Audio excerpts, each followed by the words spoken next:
nèរបៀបកាយឈ្មោះកាមេរ៉ាតាម channel យើងចង់កាយដាក់ឈ្មោះអីនៅជាន់ណាអញ្ចឹងណាអានេះយើងកាយបានសម្រាប់កាមេរ៉ា IP គឺយើងត្រូវ log IP ចូលឧទាហរណ៍ថា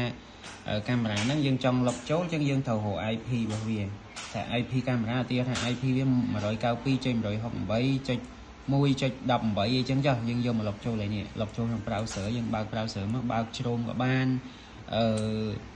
អីក៏បានដែរឲ្យតែប្រភេទ browser ហើយយើងវាយ IP នឹងចូលតែនេះវាអត់ load IP ដោយសារអីខ្ញុំមិនមែន config ខ្ញុំមិនមែន remote តាម IP គឺខ្ញុំ remote តាម HE partner ទេអ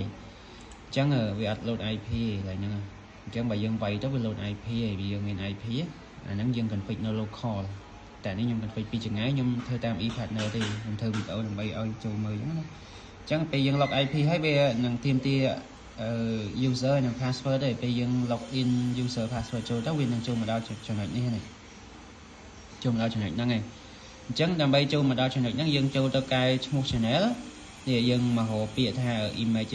យើងចូលដល់ image មកចុចកន្លែង image ហ្នឹងហើយយើងមកមើលខាងលើនេះគេមាន display setting មាន OSD setting privacy mark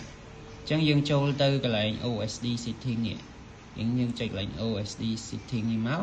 ហើយយើង select មកខាងក្រោមមកគេឃើញគេមានដាក់អីគេ